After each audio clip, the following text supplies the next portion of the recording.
na i-present ko na last time yung background. So, the same pa rin ang practices, no?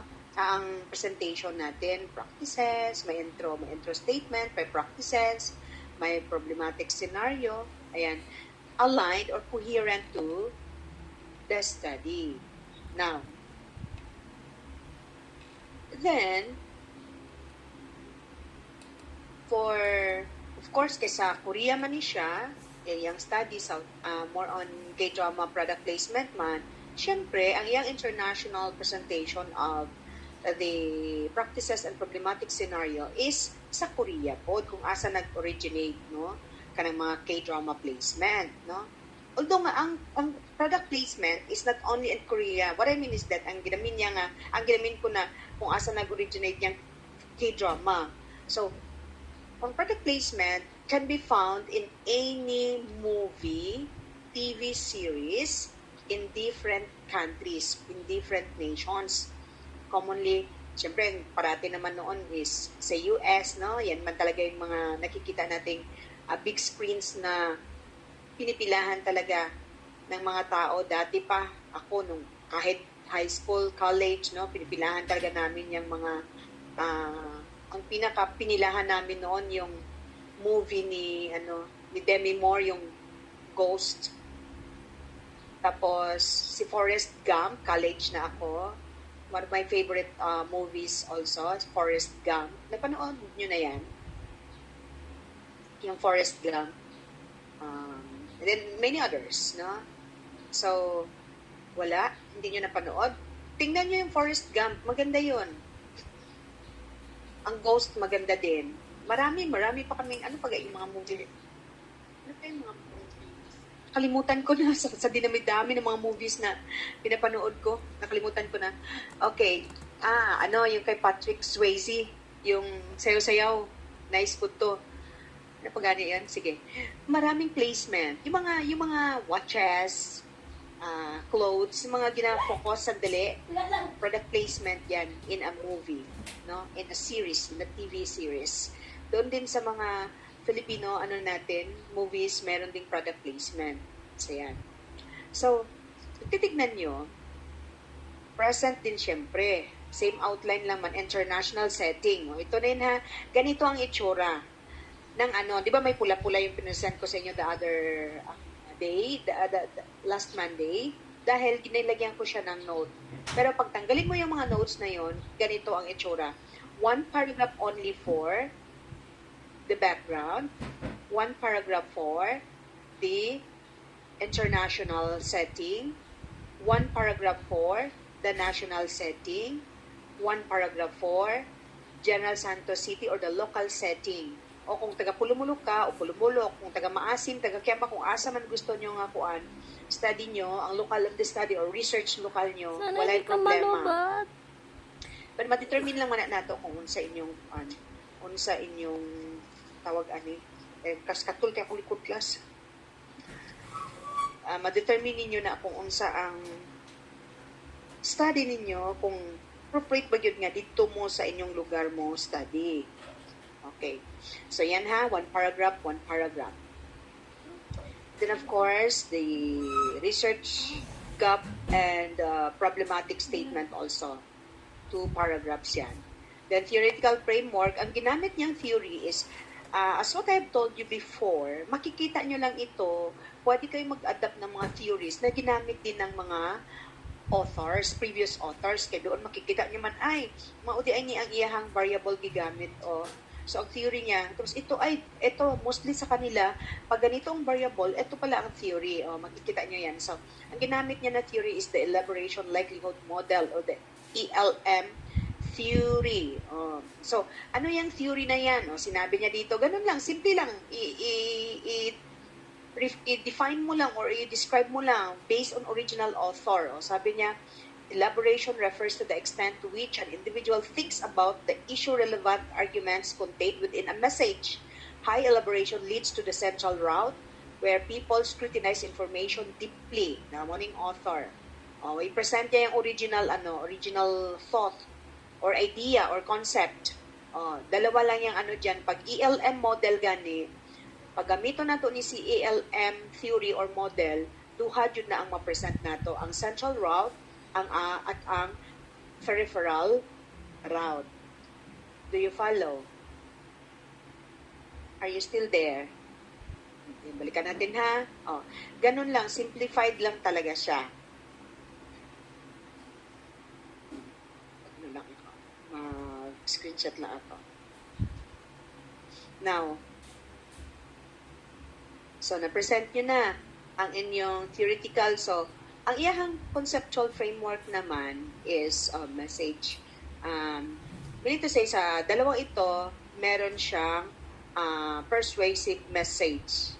Kasali, no? So, kasali in the framework sa ELM. Then, nawala ang iyang nawala iyang figure.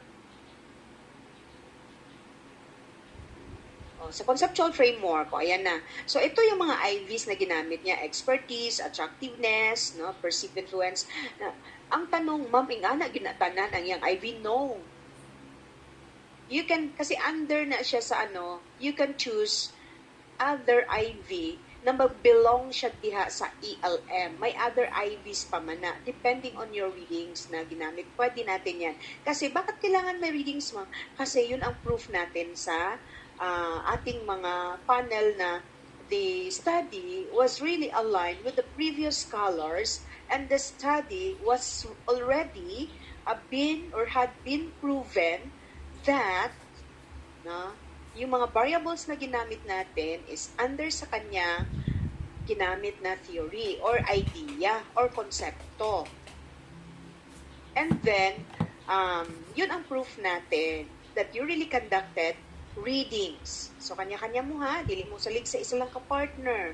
Mamingon, ikaw lang ko anbi, ako buhat anin, no. Di lang makita ang iyang class, I don't know what happened. Sige lang, pangitaan sa nako ni. Pangitaan, ko lang sa inyo, ipakita, sandali ilang class ha. Let me na lang. Let me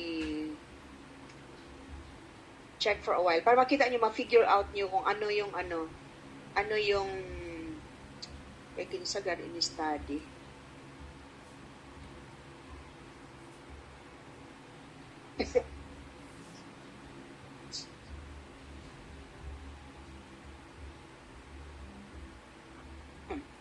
Clothing preferences, nakita na ako. Picturean ko lang para maano na. So, nawala manggod. Ambot na nganong nawala. Tanawa lang ninyo sa sa GC. Mauni siya ang iyahang theoretical framework or ang iyang figure, no? Kana. Tapos ang iyang conceptual framework, this is now the idea of the author nga mauni siya ang dapat mahitabo sa akong study. Naingana God. I-figure out niya.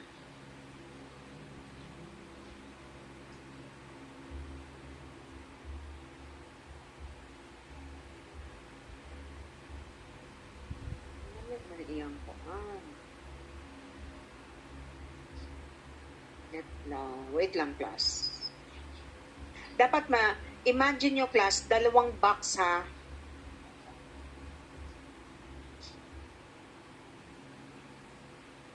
For a while lang, class ha.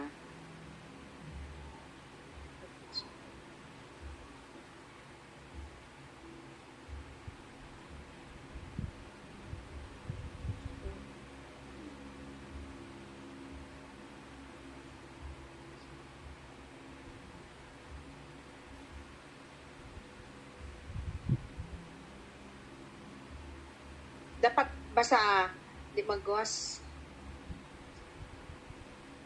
Dalawang box siya, class. Tapos isang arrow sa gitna. Wait lang, makanap tayo ng clear ang presentation and contrast. Sample lang ha. Dili na niya study. Anahin natin sa iba.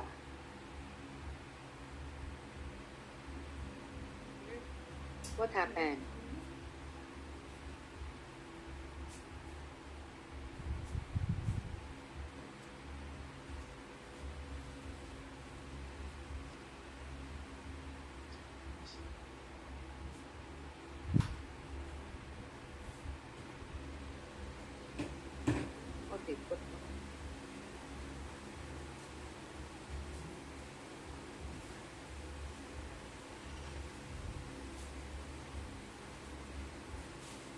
mostly manggod nga study class is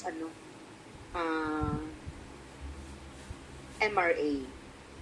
That's why konti lang ang nahanap ko pa yung mga tatay ko ay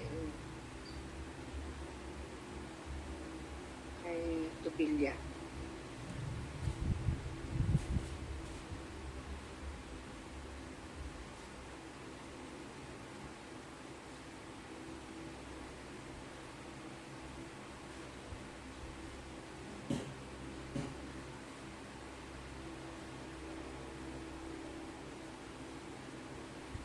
Sige lang, class. Basta 2 boxes lang siya, class. 1 box for the IV, nandyan lahat. 1 box for the DV. And then you have an arrow, no? I-ano mo yung arrow. Kasi yan ang para hindi tayo matagal. Mamaya na lang, sindan ko lang kayo doon sa para hindi tayo matagalan. Ayan. So, after the presentation of your figure, statement of the problem. Dito sa statement of the problem, walang pinagkaiba dito, no, sa statement. Tulad ng sinabi ko, align nyo sa title nyo. And then dito, what is the level of implementation? Sometimes, level of influence pag MRA. Dito is level of implementation. Minsan, directional level of IB din diretso. And then, eto yung mga IBs. Do not forget the, itong sinasabi ko, very, very important yung itong semicolon, and every this separates, no, each IV. And then after, dapat mag-end yun ta. Do not forget this one before tayo mag-last IV, and then dito tayo mag-question mark. Kasi sumpay man siya sa sentence. Mali itong in terms of colon na siya diha. Kani, colon yun na siya. Tapos, isa-isahin natin yung ating variables. Ganun lang ha. Dapat, wala na yung magkamali diha. Okay, very simple lang yun kaayo ang ato ang tawag nito, SOP. Now, let's move on with the SOP2. Na buying decision, di ba, yung title is K-drama product placement and buying. Mauni siya ang iyahang independent variable. K-drama product placement. Kani ang iyang DV, buying decisions. So, as you can see in the SOP, maunang nangutana siya sa SOP, what is the level of implementation of product placement, no? In terms of, mauna siyang mga sub-variables niya or IVs niya, sub-independent variables. Okay. Yan, meron siyang 5. Tapos, sabi niya, what is the level of buying decision? Yan, level of buying decision. Kahit nasa title, wala na dito nakasulti ang level. Buying decision, that you are looking or you are trying to measure the level of buying decision of Korean product placement among Generation Z. Since, correlation, hanggang SOP3 lang talaga tayo. So, SOP3 states that, is there a significant relationship between K-drama product placement, o between, pag mag-between ta, and dependent variable una, then dependent variable. Do you follow? Tapos, ang hypothesis natin, remember ha, o I, kay isa lang man siya, o dito sa ating MRA, ES, kay daghan man ang and then ito dapat H sub 01. Tapos tawag nito, italic, italiced. Ha? Tandaan nyo yan. Italiced. Then, kung dili mo kabalo class, ara na siya sa YouTube unsaon or naa sa ChatGPT patudlo mo unsaon. Kay once na bilugan ko na nagpula, ibig sabihin mali ang inyuhang pag-present ng hypothesis The hypothesis H means manggod hypothesis, sub 1, sub 2, sub 3. So since ang study is correlation lang, isa ra gyud na ang atong hypothesis. There is no significant relationship between product placement, that's your IV, and buying decisions, that's your DV. IV-DV ra na siya, human ang imong hypothesis. O significance of the study, o karon kay kuan man ni siya imong study, it's K-drama product placement man, o siyempre company brands, yun ang una maapektuhan, no? Sila yun na ang makinabang sa study. Sunod, mga marketers. Sunod, ang respondents. Sunod, ang future researchers. Ayaw na mo pagpadaghan kaayo. Kay matagbaw mo recommendation pag maabot dito, kay pangitaon na ako na sa recommendation. Kung unsa mang boy content sa imuhang significance of the study, maupoy content sa imuhang recommendation. Okay? So, in terms of the scope and the limitation of the study, you have to remember that paragraph 1 is the scope. Look at the scope. No? The study focuses on Generation Z consumers, no, with age bracket, pwede ka aged, or with age bracket, blah, blah, blah. Andyan. O tanawa ang iyang criteria. Katong mga viewers of, bisag na ingon kag Generation Z, nga 18 to 20, ma'am, ang Generation Z, 15 to 28 man, ma'am. O disregard ang 15. Dito ratang mo start sa 18, kay mauna ang legal age. No? So, those residing in the Philippines, especially, Philippines dapat residing in General Santos City na siya. Kaya dili naman ta magkanda kong study. We're active, mo na criteria, active viewers of K-drama or Korean drama or drama streamed through various platforms such as Netflix, Viu, Disney Plus, and other streaming services. No? The primary objective, blah, blah, blah. O, the limitation na dayon, this study is delimited to Generation Z in General Santos, no, na Philippines man isikuan. O kung isa nga local ha, research local. Kung nakaskam ba, o dito, kaya dito ni magkanda kang study. And focuses only on Korean clothing, o delimitation, diha ra, dili na, wala antay labot sa watches, wala antay labot sa pagkaon, wala antay labot sa kung unsa pailaeng gi-place.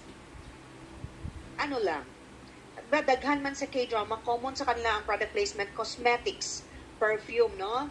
Lipstick, no? Chanel, si Song Ye Kyo, muanag Chanel, pakita niya, i-focus sa camera bago siya mag-ana-ana. Pakita jud nga Chanel ang brand sa lipstick. Yeah, bags, common, mo na siya. Do you understand? O, basahon lang na siya ninyo, and then i-pattern lang diha ang pagsulat ninyo.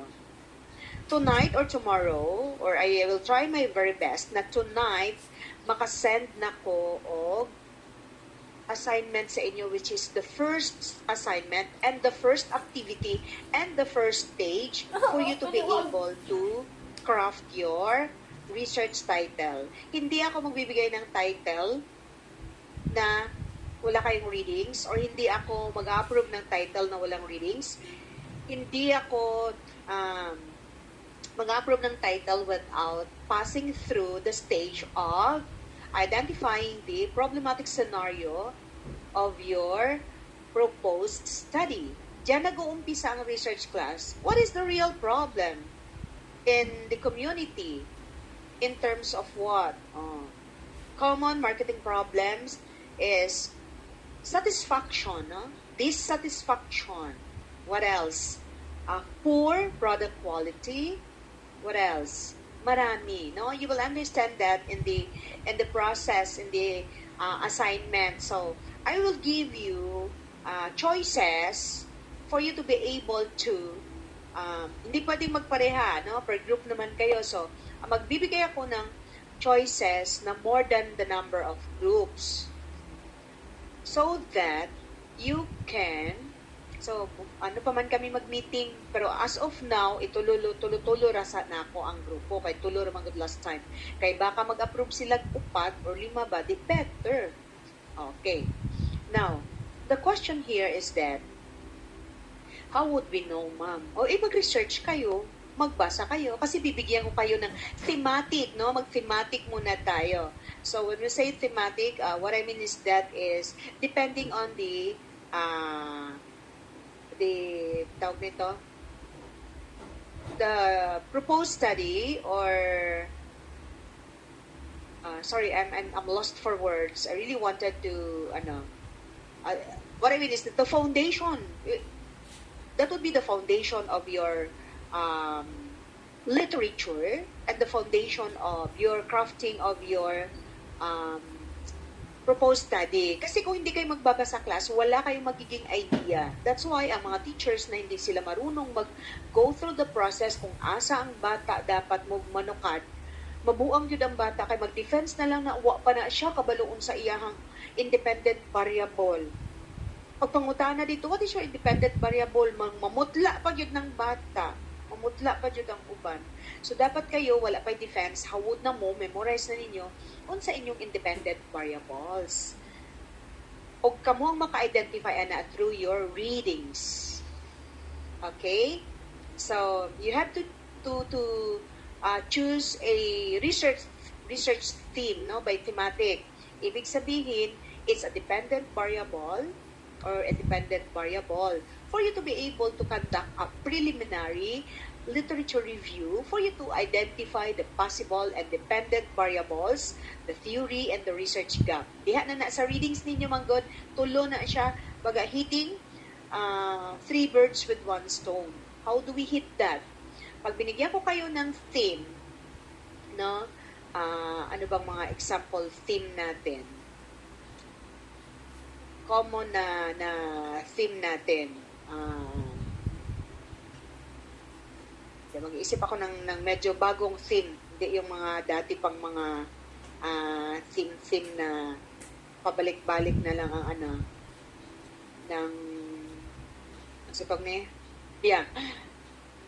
Let's say for example, declining customer loyalty.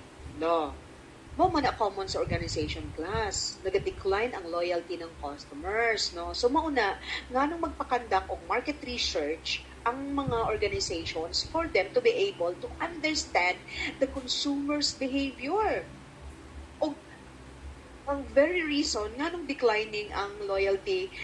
Declining loyalty is tantamount to declining sales. Declining sales is tantamount to declining market share. Declining sales and declining market share is tantamount to declining profit.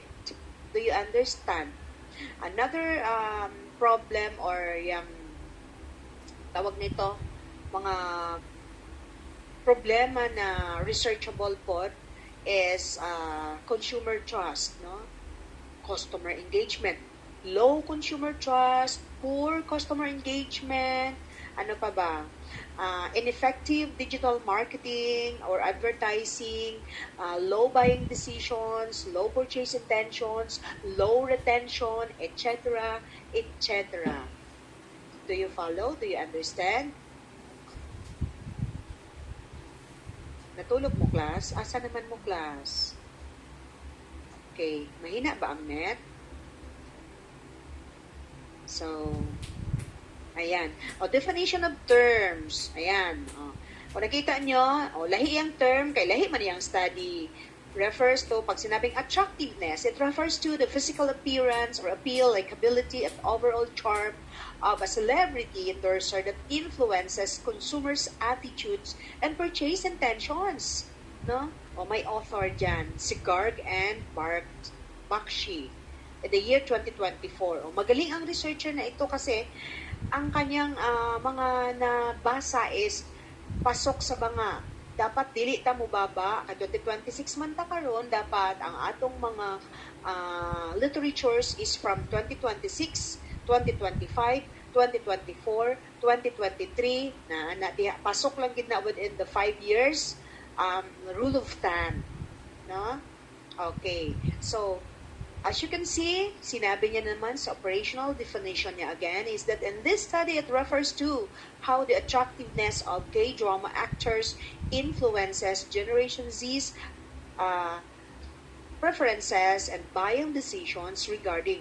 Please lang, pag buying decision ng study, you use the buying decision na term. Pag purchase intention, uniform yun na from the first page nga isulti nimo up to the last page nimo, purchase intention yun na siya. Kaya na uban, nakakita sa dito buying decision, buying decision po iyang butang. Purchase intention man ang imuhang study. So, dapat sa purchase intention. Okay? So, sabi niya, buying decisions regarding Korean clothing products. A more attractive endorser may enhance consumers' interest and positive perception of that. Pero one sentence lang, okay na yan, class. Ha? Nagdagdag lang siya. Pero one sentence lang, one sentence. Common talaga yan. Yung alphabetical again, ha? O kung napansin ninyo, ang iyahang definition of terms, makita ra nato sa iyahang title and sa kanyang IVs. Dili na kuhaon, ha? O, attractiveness, expertise, perceived influence, o product function, product congruency. Tapos, ang sa title niya, ito yung title niya, dapat, ano ang K-drama product placement? Ano ang buying decision? Okay? Korean clothing preferences or Generation Z. Ayan. So, makikita natin yan dyan sa definition of terms ninyo. Okay? Ayan. Do not forget, when you define, look at your SOP. Look at your title. Naana siya. Kasali sa respondents, kasali si lokal. Sometimes, moingon man na si panel na, ayaw na lang nato na i-appeal ang General Santos sa definition. Pero may panel nga moingon nga, ay, kasali na siya, kay kasali man na sa imong kuha. Kay, kung may confusion man good sa class, may confusion man good ang halimbawa ang nagpanel, dili ka siya expert dito sa marketing. Moingon niyo sa imo, can you define? Dapat ang operational definition ang inyong isulti or conceptual, dapat kabalupod mo sa unsay conceptual and operational definition kay let's say, si Tok Gina na. Enlighten me please and with this K-drama placement. Minsan tinitest ka lang. Minsan meron talagang bago sa kuan. Parang sige daw. So dito na siya sa definition of terms nimo. Kung paunsa nimo gigamit o unsa ang definition of terms conceptually. Kaya minsan ang understanding ni panel medyo nawala siya. Kay dili yun niya expertise kaayo ang marketing. Do you follow? Klaro na, class? Klaro na, ha? So, sa assignment nyo, mag-uumpisa na ang mga walang tulugan kasi hindi kayo makakakita. And I will not allow you to have the same output. Kaya makita na ako, mabasa man ako na. Okay? Yes. Pero kayang-kaya ito, class, kasi di ba kailangan magpulaw mo kung maaga pa lang gagawin nyo. Let's say, for example, ngayon, ibibigay ko na ang mamayang gabi or tomorrow, ibibigay ko na ang assignment for the problematic scenario, identification problematic scenario. Sa pagbabasa nyo, mabasa nyo na ano ang mabasa nyo? Problematic scenario, theory, variables. So, magkakaroon na kayo ng idea. Tapos makikita na ninyo yan, kaya makita man nyo ng lain-laing title. Sa theme na ibibigay ko sa inyo, makikita nyo yung title. No, tapos dito po, kamugay, pwede maka-identify, ma'am, maulang ng dependent variable na ako. Tapos may, ako na isa ka grupo mo, ingon siya nga, isa ka grupo, ka-member ni ma'am, pwede ko maglahi og variable, ma'am. Pero I would rather suggest, mas nindot, isa lang mo ka-variable tanan. Para ang questionnaire nyo, isa lang tanan. Total, lain-lain lang man mo og respondents, lahi-lahi man mo og research local. More result, yun na siya lahi. Sometimes sa Generation Z, ay ganito ang result. Sa Generation X, ganito ang result. So, mabawaan na mo. Pero kung magparehag result, are you sure I am a Generation X? How come that the result is different from my point of view? From my behavior as a consumer? Do you follow? Bawaan ako na. Magduda dyan ko, ana. Ma'am, nabay naga-redefense? Yes. Focus ang data. Ma'am, nabay na-conduct? Yes. Kapila ko nakapari-conduct class. Last SEM, the other 2 SEMs. Last SEM, 5 bok akong gipari-conduct. Kaya pagtanaw pag ano sa result niya, mo naman po si statistician po, after the result mo, hatag siya kay statistician, mo chat statistician, ma'am, tanawa, good ni ma'am, ang result sa data, pag tanaw na ako, agoy ma'am, giukus-focus na siya, siya na nagtubag-tubag sa iyang papel, or kipatubag-tubag na niya sa iyang members, sa iyang family, wa na nag-survey, reconduct, chat din ko, ana, miss, tell me honestly, na, kung di ka masulti na ako, bawaan ka po na sa defense, ayaw na hulatan na sa defense ka masakpan. Kaya once sa defense ka masakpan sa mga panel, wala na, mabagsak na gyud ka. So, dinhi pa lang sa pag mo ingon tag conduct yun dayon. O wholeheartedly. Patubag, i-explain mo kay kanang bitang tubag-tubag nimo and dili pwede nga Google Form ha, face-to-face ang research. Wala ko gaalaw o Google Form, face-to-face yun ta. Dili man ta pandemic. So, what will you do is, you have to, kasi guided naman muna na mo yung SQ, pag then ang SQ bago mag-conduct, corrected naman na, then validated na sa mga panel.